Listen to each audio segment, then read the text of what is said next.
तो हाँ जी, स्वागत है आपका कोडिंग स्टूडियो के अंदर में। और नोड जे सीखने की जर्नी में अब हम आ चुके हैं अपनी जावास्क्रिप्ट के सेकंड लेक्चर के ओर। ओके, तो अगर आप हमारे चैनल पे पहली बार आए हैं तो चैनल को आप सब्सक्राइब कर लीजिए, वीडियो को लाइक करिए और शेयर करिए अगर आपको पसंद आता है तो।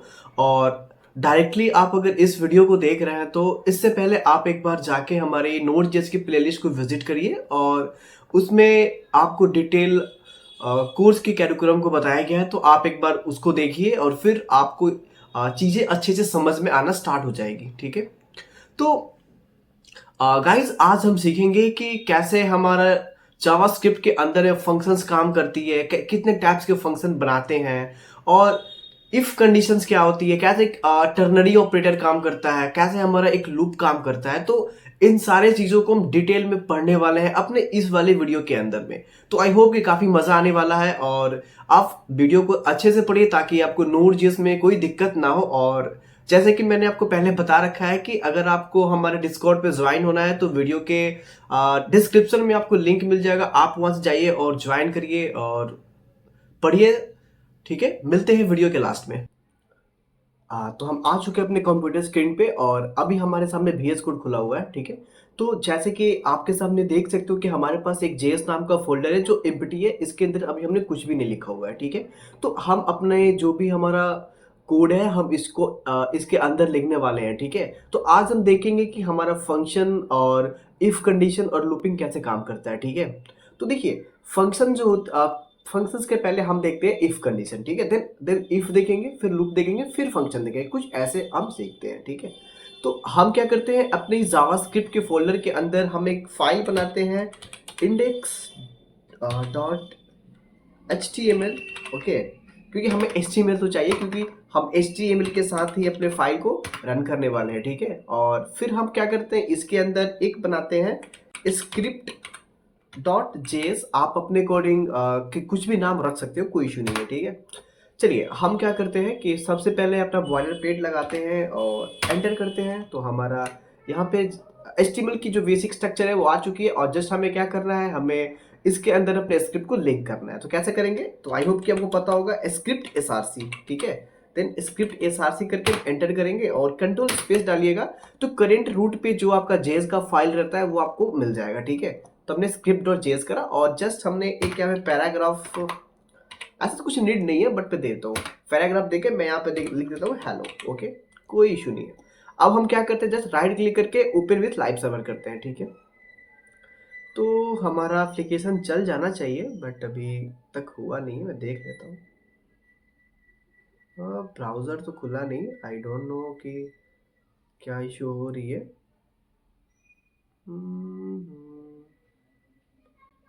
ओके, मैं एक बारी अपने फाइल से इसको रन कर लेता हूँ। ठीक है, आते हैं हमारे पास ये है और जस्ट इसके अंदर हमारे पास ये रहा इंडेक्स डॉट जेएस। हम इसे ओपन कर लिए। ठीक है, हम एज में ओपन करते हैं। आप अगर आपके सिस्टम में live open with live server सही से काम कर रहा होगा तो डायरेक्ट आपके इस वाले फोल्डर में वो ओपन हो जाएगा, कोई इशू नहीं आएगा। ठीक है, चलिए हम क्या करते हैं कि सबसे पहले हम ये करते हैं कि राइट क्लिक करके इंस्पेक्ट कर लेते हैं चीज़ों को और खोलते हैं अपना कंसोल। अब हमें करना है इसे स्प्लिट। ठीक है, ताकि आपको बार बार यहाँ पे ऑप्शंस दिख जाए, आई मीन आउटपुट दिख जाए। तो मैं क्या करता हूँ, इसे थोड़ा सा छोटा करता हूँ। जस्ट 2 मिनट लगेगा चीज़ों को ऑर्गेनाइज करने के लिए। मैं थोड़ा इधर करता हूँ।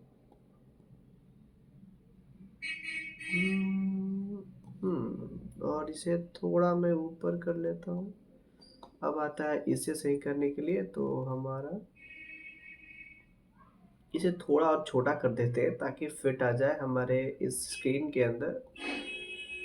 ओके, एंड जस्ट इसे थोड़ा सा इधर करते हैं। चलिए, परफेक्ट हो गया। ठीक है, अब हमें क्या करना है, हमें अपने इस HTML फाइल से कुछ काम नहीं करना, जो हमें करना है अपनी इस स्क्रिप्ट वाले फाइल के अंदर करना है। ठीक है, तो देखिए इफ कंडीशन क्या होती है। तो जनरली इफ कंडीशन का मतलब होता है कि हम जैसे कि आपके पास दो दो रास्ते हैं, रास्ता ए है, रास्ता बी है। ठीक है, अगर मान लेते हैं कि दोनों रास्ते पे मेला लगा हुआ है, ठीक है। रास्ते ए पे छोटा मेला लगा हुआ है, रास्ते बी पे आपको बड़ा मेला लगा हुआ है, ठीक है। और आपको इन दोनों रास्तों के बीच में आपको पैसे मिलने वाले हैं, ठीक है। तो आप जस्ट सोचो कि अगर आपको 10 रुपए मिलते हैं तो क्या आप बड़ा मेला प्रेफर करोगे या फिर छोटे मेले में जाना प्रेफर करोगे? ऑब्वियस है कि आप छोटे वाले मेले में जाने पसंद करोगे, क्योंकि जो अगर आप बड़े वाले मेले के अंदर जाओगे 10 का कुछ नहीं मिलेगा, ठीक है। तो अगर आपको 100 मिलता है या फिर आपको 1000 मिलता है, ठीक है, तो आप किधर प्रेफर करोगे? बड़े वाले मेला के अंदर जाना प्रेफर करोगे, ठीक है। तो जस्ट आपको ये चीज कैसे आप आइडेंटिफाई कर रहे हो कि आपको किधर जाना है? आपके पास एक कंडीशन है कि आपको जो पैसे मिल रहे हैं वो पैसे अगर 1000 से बड़े हैं, 1000 से बड़ा है तो आपको बड़े वाले मेला में जाना है। अगर 1000 से छोटा है देन आपको छोटे वाले मेला में जाना है, ठीक है। एज इट इज यही कॉन्सेप्ट हमारा काम करता है प्रोग्रामिंग के अंदर। जैसे कि मान लेते हैं कि हमारे पास एक वेरिएबल है, हम एक आई होप कि आपको वेरिएबल बनाने तो आ गया होगा, ठीक है। तो हमारे पास एक वेरिएबल है let A is equal to 10, ठीक है। हम कहते हैं कि अगर हमारा ये वेरिएबल 10 से बड़ा है तो प्रिंट करें कि a इज ग्रेटर देन 10। अगर ये 10 से छोटा है तो प्रिंट करें a is less then 10। Okay, चलिए नॉट 10, हम चेक कर लेते हैं 20 से कि अगर a का वैल्यू 20 से छोटा है तो यहाँ पे लिखेगा कि लेस देन 20, बड़ा है तो ग्रेटर देन 20। कितना सिंपल है, ठीक है। चलिए हम इसके लिए क्या करेंगे, इफ कंडीशन लगाते हैं, ठीक है। इफ लगाएंगे और a, हमको जिसे चेक करना a है, और क्या चेक करना है कि क्या a बड़ा है 20 से। आप देख सकते हो कि ये ग्रेटर देन का साइन है, ठीक है। आई होप कि उतना इतना समझाना नहीं पड़ेगा क्योंकि आप नोड जे सीख रहे हो, ठीक है। तो आई होप कि आपको जावास्क्रिप्ट इतना तो आती होगी, ठीक है। चलिए अब हम इसके अंदर क्या करते हैं, जस्ट एक सिंपल लॉग लिखेंगे और यहां पे बताएंगे कि a is greater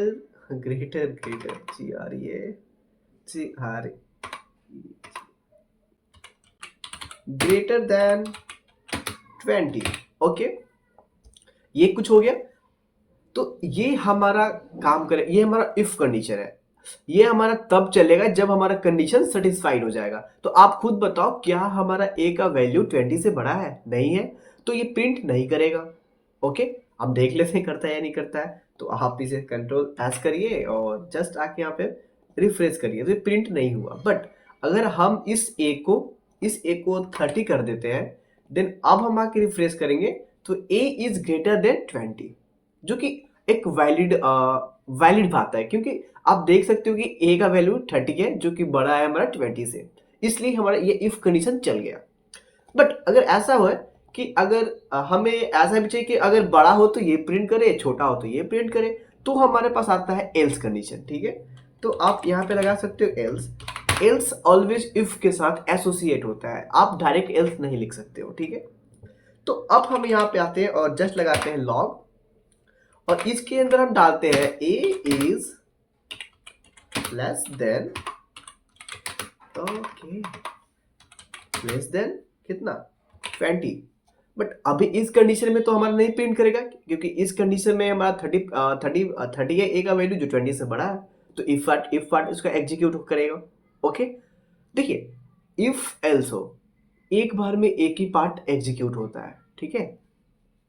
अब हम रन करते हैं तो a is greater than 20, but अगर हम इसको कर देते हैं 10 तो इस कंडीशन में क्या होगा, हमारा ये एल्स चल जाएगा, a is less then 20। I hope कि आपको समझ में आ गया, ठीक है। चलिए अब हम ऐसा करते हैं कि हम चेक कर लेते हैं कि ऐसा भी तो हो सकता है ना कि a का वैल्यू 20 हो। अगर हम ऐसा करते हैं a का वैल्यू 20 हो, तो हम चाहते हैं कि a का जब वैल्यू 20 हो तो हमें ये प्रिंट करके आए कि a is equal to 20। Okay, तो इसके लिए देखिए हमारे पास एक और कंडीशन लगेगा, इसे बोलते हैं एल्स इफ लैडर, ठीक है। ये हम लास्ट में लिखते हैं, यहाँ पे लिखते हैं हम एक और इफ कंडीशन, हम नेस्टेड कर सकते हैं, कोई इशू नहीं है, ठीक है। हम लिखते हैं else sorry guys, else if, okay, if a is equal to 20, तब हमारा ये चल जाएगा। और ये क्या प्रिंट करेगा, ये प्रिंट करेगा नॉर्मल हमारा a is equal to 20। Okay, तो अभी इस कंडीशन में ए का वैल्यू कितना है, 20 है, तो ये क्या प्रिंट करेगा, ए इज इक्वल टू 20 करेगा। ठीक है, ए इज इक्वल टू 20। अगर मैं इसे कर देता हूँ, अब मैं इसे करता हूँ अगर 120, तो कौन सा कंडीशन रन करेगा, ये वाला इफ करेगा रन। ठीक है, ये हो गया ए इज ग्रेटर देन 20। अगर मैं इसे छोटा कर देता हूं तब ये कौन सा, ये एल्स हमारा चलेगा। ठीक है, एल्स चल गया, तो ये होती है हमारा एल्स इफ कंडीशन। ठीक है, अब देखिए इसके सिमिलर हमारे पास आते हैं टर्नरी ऑपरेटर। ठीक है, हम टर्नरी ऑपरेटर भी यूज कर सकते हैं। ठीक है, जो कि आगे नोड जेएस में काफी ज्यादा यूज होने वाली है। ठीक है, तो देखिए सॉरी गाइस, खांसी हो गया। अगर हम a इज इक्वल टू करते हैं यहाँ पे 20, परफेक्ट, और हम लगाते हैं एक टर्नरी ऑपरेटर। हमें ये चाहिए कि जैसे हमने अभी करा, हम सेम चीज लगाएंगे टर्नरी ऑपरेटर के लिए। ओके, चलिए हम लगाते हैं यहाँ पे a is greater than 20, a is greater than 20, then हमारा टर्नरी ऑपरेटर काम करेगा और ये लॉक करेगा a इज ग्रेटर। ओके, अगर ये हमारा एग्जीक्यूट नहीं हुआ तब हमारा एग्जीक्यूट करेगा ये लॉग एग्जीक्यूट करेगा और ये क्या प्रिंट करेगा, a इज लेस देन 20। ठीक है, ये ऐसा कुछ काम करता है हमारा ternary operator, a is less then 20। ठीक है, एक कुछ बेसिक सा स्ट्रक्चर है हमारा टर्नरी ऑपरेटर का, कि जो ये वाला पार्ट होता है ये हमारा ट्रू वाला पार्ट होता है, ये फॉल्स वाला पार्ट होता है। ठीक है, तो और इसके बारे में और आपको डिटेल पढ़ना हो तो आप डॉक्यूमेंटेशन भी आप पढ़ सकते हो, क्योंकि मैं ऑलवेज प्रीफर करता हूँ कि आप डॉक्यूमेंटेशन पढ़िए, और क्योंकि डॉक्यूमेंटेशन पे आपको बहुत सारी चीज़ें मिल जाएगा जो आपको काफ़ी हेल्प करेगा इंटरव्यू के लिए। तो आप एक बार ये डॉक्यूमेंटेशन भी पढ़िएगा इन सब चीज़ों के लिए। ठीक है, क्योंकि हम जस्ट एक ओवरव्यू देख रहे हैं जावास्क्रिप्ट के। ठीक है, चलिए, क्योंकि यहाँ पे ना काफी अच्छे क्वेश्चंस निकल के आते हैं कि इफ कंडीशन में और टर्नरी ऑपरेटर में क्या क्या डिफरेंस है। ठीक है, अगर कोई पूछ दे आपसे कि 4 डिफरेंस को आप बताइए, एक्सक्लूड आपको सिंटेक्स। ठीक है, मतलब सिंटेक्स आपको इंक्लूड करके नहीं बताने हैं, तो ये काफी प्रॉब्लम आ जाएगा। ठीक है, तो आप एक बार इन सब चीजों को देखिएगा। ठीक है, ओके, तो हम चलते हैं थोड़ा सा अपने सॉरी गाइस, कोर्स को आगे मूव करते हैं। ठीक है,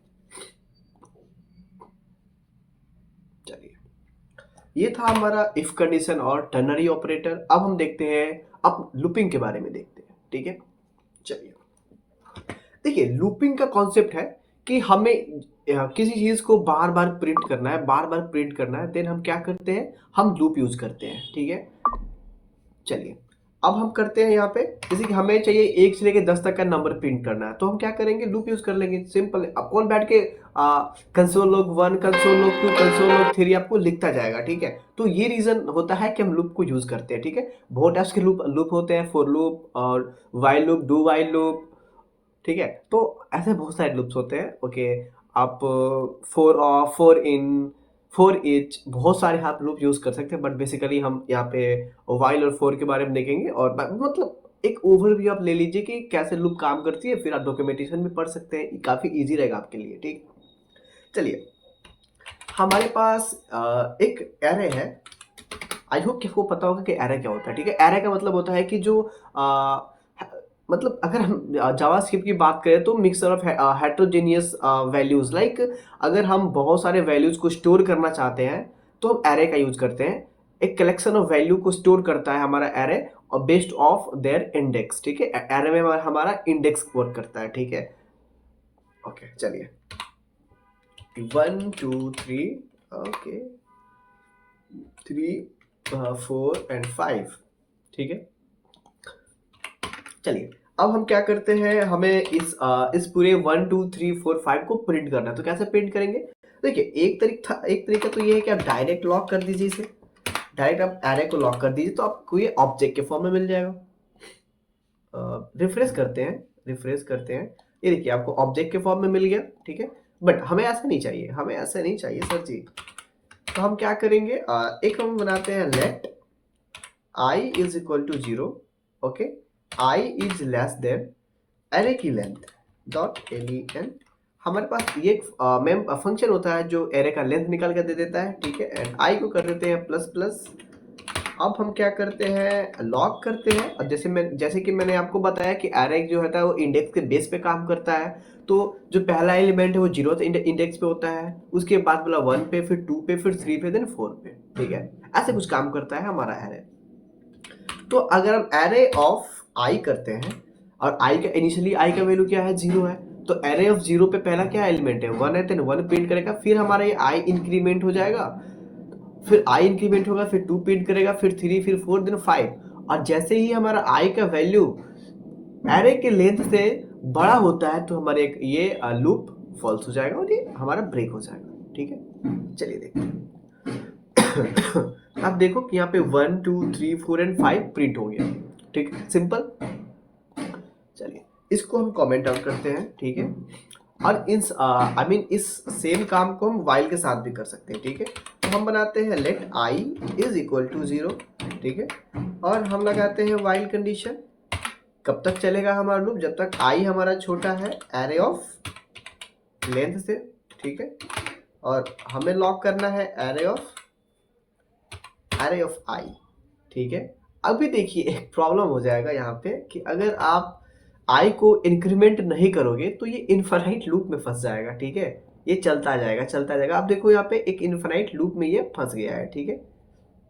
तो इसे कैसे सॉल्व करेंगे, तो हमें आई को प्लस प्लस करना पड़ेगा, तभी आप आई को प्लस प्लस करोगे तब ये 1 होगा, 2 3, देन ये हमारा कंडीशन फॉल्स होगा, ओके।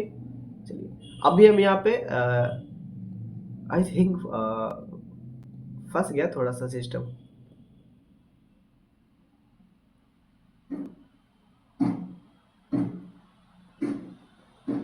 ओके, थोड़ा सा सिस्टम फंसा हुआ है क्योंकि हमारा यहाँ पे ये काउंट चलते जा रहा है, ठीक है। Okay okay guys, 1-2 minute wait करना पड़ सकता है हमें।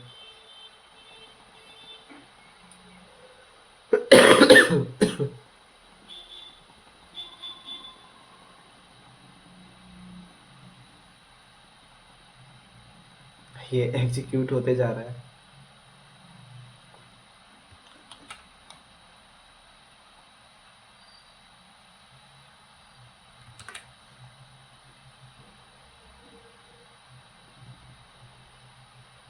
चलिए हमने ऐसे कट कर दिया, अब फिर से ओपन करते हैं अपने फाइल्स को। क्या मुसीबत है।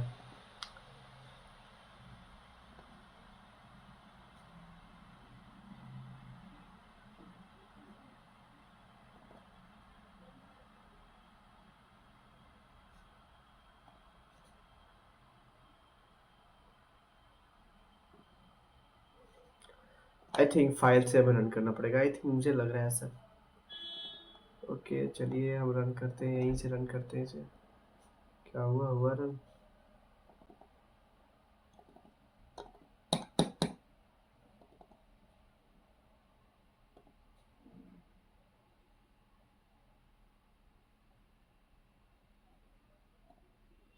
क्या हो गया इसे।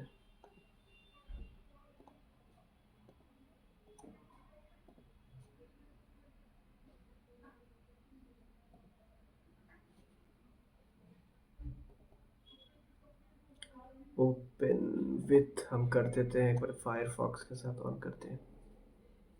चलिए रन तो कर रहा है हमारा, फाइनली हुआ है रन। कंसोल खोल देते हैं इसका।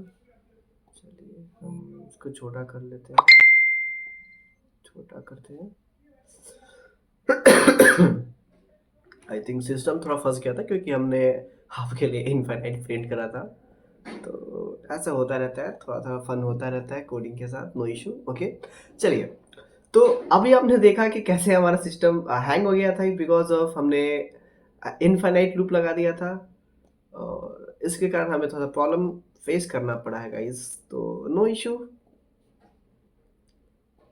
चलिए अब ये था हमारा वाइल लूप, ठीक है, जो काफ़ी टेंशन आपको इंट्रोडक्शन में लग गया, ठीक है, बट ऐसा नहीं है। आप कंडीशन को फॉल्स करोगे तो वो इनफाइनाइट प्रिंट करेगा ही, नो इश्यू, ठीक है। अभी चलिए हमारे पास कुछ स्टैंडर्ड लूपिंग भी होते हैं, जैसे कि आप 4 इन कर सकते हो, 4 ऑफ कर सकते हो, नो इशू। हम एक बार करते हैं 4 ऑफ करते हैं, काफ़ी इंटरेस्टिंग है 4 ऑफ, मेरे अकॉर्डिंग काफ़ी इंटरेस्टिंग है।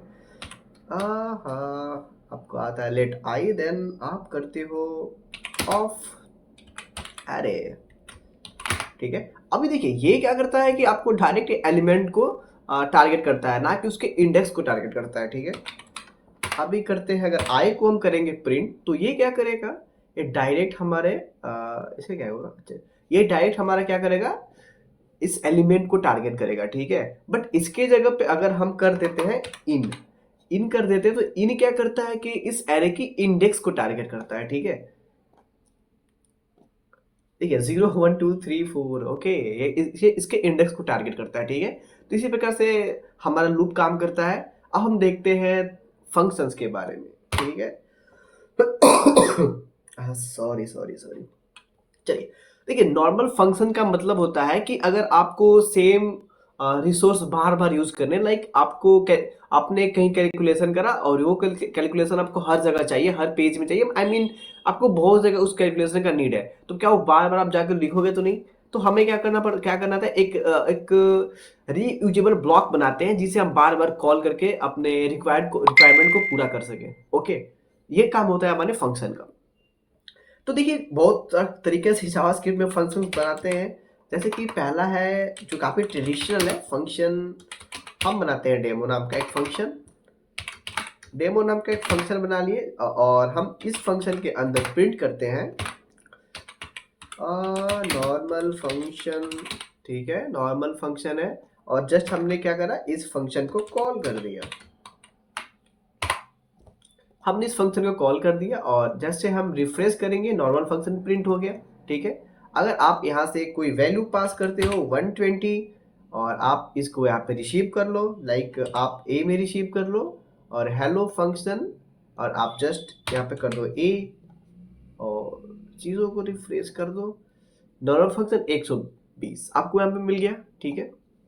आप चाहते हो कि हमें इस जो भी हमारे पास ये आ रहा है ये पैरामीटर, हम इसमें क्या करें, रिटर्न कर दें a+10, ठीक है। तो अब रिटर्न करोगे तो क्या करना पड़ेगा, हमें इसे स्टोर करना पड़ेगा। हम स्टोर कर लेते हैं, कुछ इशू आ गया, हम स्टोर करते हैं रिजल्ट के अंदर, ओके, रिजल्ट के अंदर स्टोर करते हैं। गाइस मैंने कीबोर्ड चोर बाजार से लाया तो आई थिंक थोड़ा सा दिक्कत हो रहा है टाइप करने में, नो इशू, ओके। हम लॉक करते हैं चीज़ों को और रिस्पॉन्स प्रिंट करते हैं, ठीक है। देखते हैं क्या आता है भाई, ये नोड वाली रिस्पॉन्स नहीं है, ठीक है, ओके। आप देखो 130 आपको प्रिंट हो गया, ओके। तो ये तो फंक्शन काफ़ी इजी था, राइट। चलिए ये एक तरीका था, मैं कमेंट कर देता हूँ यार, ओके। चलिए ये एक तरीका था फंक्शन यूज करने का जिसे नॉर्मल फंक्शन बोलते हैं, बट हम कुछ और भी एडवांस तरीका यूज कर सकते हैं और जनरली वही हम यूज करेंगे अपने नोड जेएस में, ठीक है, जिसे क्या कहते हैं, एरो फंक्शन, ओके। मेरा फेवरेट है भाई, आप कमेंट में बताइएगा क्या आपको एरो फंक्शन पसंद है। चलिए हम यहाँ पे करते हैं लॉग, और लॉग में करते हैं क्या, arrow arrow arrow arrow arrow में arrow function, arrow function, arrow function, okay. चलिए अब हम क्या करते हैं, अपने इस डेमो को कॉल करते हैं, ठीक है, कितना सिंपल है, ओके। एरो फंक्शन हमने करा तो आ गया एरो फंक्शन, ठीक है। अब हम कुछ करते हैं इसके अंदर से रिटर्न, लाइक रिटर्न हम ए करते हैं और इसमें हम ए को रिसीव करते हैं और यहाँ से जब कॉल करते हैं तो यहाँ से हम इसको 100 सेंड कर देते हैं और इसमें हम मल्टीप्लाई, अब इस बार हम मल्टीप्लाई करते हैं, ठीक है, मल्टीप्लाई कर देते हैं 2 से, मतलब उसको डबल कर देते हैं और हमें स्टोर करना पड़ेगा इसे, तो const R is for result, okay. And just आप लॉक कर लीजिए रिजल्ट को। गाइस मैं एक और चीज़ बता दूं कि जावास्क्रिप्ट में सेमीकोलन का कोई रिक्वायर्ड नहीं है, बट अगर आप एक अच्छा डेवलपर हैं तो आप उसको यूज़ करिएगा तो काफ़ी बेटर होगा, ठीक है। चलिए 200 आपका प्रिंट हो गया, ठीक है। बट हम एक्चुअली एरो फंक्शन में कुछ और भी चीज़ें कर सकते हैं, जैसे कि आप देखो आपका एक सिंगल स्टेटमेंट है, ठीक है। सिंगल स्टेटमेंट जब रहता है तो हमें कोई काम नहीं रहता है ये लिखने का, मतलब नहीं, अभी तो काम पड़ेगा कि हमने करली ब्रेसेस यूज करा, ठीक है। तो जब भी सॉरी सिंगल सिंगल स्टेटमेंट रहता है तो हम यहाँ पे इसको भी नहीं लिखते हैं, ठीक है, हम इसे भी नहीं लिखते हैं। और ठीक है, हम इतना भी करेंगे तो हमारा ये रिटर्न हो जाएगा, ठीक है। देखो रिटर्न हो गया, क्या इसके बिना काम चल जाएगा? इसके बिना काम चलेगा? देखते हैं। इसके बिना तो आई थिंक इसके बिना काम नहीं चलेगा, क्योंकि ये तुम्हारा सिंटेक्स ही है फंक्शन का। क्या हम ऐसा कर सकते हैं? हाँ, मैंने कभी ट्राई करा नहीं, लेकिन देखते हैं क्या होता है। हाँ हाँ, कर सकते हैं, कोई इशू नहीं है, हम ऐसा भी कर सकते हैं, ठीक है। तो कहीं ये था हमारा एरो फंक्शन, और आप इसके बारे में और जाके पढ़िएगा, आपको कभी मजा आएगा इसके बारे में, ठीक है। तो देख इसको भी एक बार आप पढ़िएगा, देखिएगा। और एक और चीज गाइस, जो हमारा एरो फंक्शन आई मीन जो ये हमारा क्या है, एक हमारा होता है नॉर्मल फंक्शन, एक होता है फंक्शन ऑफ एक्सप्रेशन। तो ये जो भी एरो फंक्शन टाइप की आती है वो हमारी फंक्शन ऑफ एक्सप्रेशन होती है, जो कि हमारे जावास्क्रिप्ट के अंदर होस्टेड नहीं होती है। बट जो हमारा नॉर्मल फंक्शन होता है वो होस्टेड होता है जावास्क्रिप्ट में। कहने का मतलब है कि आप डिक्लेयर करने से पहले आप उसको यूज कर सकते हो, but in the case of arrow function और function of expression you can't use the that function before declaration, ठीक है। तो ये नॉर्मल सा था हमारा फंक्शन, जो काफ़ी इजी था। तो आई होप कि आपको ये वीडियो समझ में आया होगा कि तो हाँ जी, आई होप कि आपको ये वीडियो अच्छा लगा होगा। तो वीडियो अच्छा लगा तो आप इसको लाइक करिए, शेयर करिए अपने दोस्तों में, ताकि वो लोग भी ज़्यादा से ज़्यादा नोड जेएस को सीख सके और अपना dream job like backend development में अपना कैरियर बना सकें। तो मिलते हैं इसके नेक्स्ट वाले लेक्चर में जावास्क्रिप्ट को और डिटेल में पढ़ते हुए, ओके। और हम काफ़ी नज़दीक हैं अपने नोड जेएस को स्टार्ट करने में, ओके। तो आप सब्सक्राइब करिए चैनल को और अपना फीडबैक दीजिए कमेंट सेक्शन में जाके कि हमें और क्या इम्प्रूवमेंट का जरूरी है। और बाकी तो सही है, ठीक है। तो आप अपना फीडबैक दे देना कमेंट सेक्शन में, ताकि फीडबैक एक्चुअली हमारे लिए काफ़ी ज़रूरी होता है, ताकि फीडबैक के कारण ही हमें मोटिवेशन आता है और आपके लिए और बेटर से बेटर वीडियो को हम ट्राई करते हैं बना सके, ठीक है। और जैसे कि आपको मैंने बताया कि इस चैनल पे बहुत जल्द काफ़ी सारी प्लेलिस्ट आने वाली है, और हमारे चैनल पे रिएक्ट की भी वीडियोज आना स्टार्ट हो गई है। तो आप एक बार जाके प्लेलिस्ट विजिट करिए, वहाँ पे आपको रिएक्ट राउटर का भी जो नया वर्जन आया है आपको उस पर भी वीडियोज आना स्टार्ट हो गया है। तो आप जाके चीज़ों को एक्सप्लोर करिए और पढ़िए, ठीक है। बाय।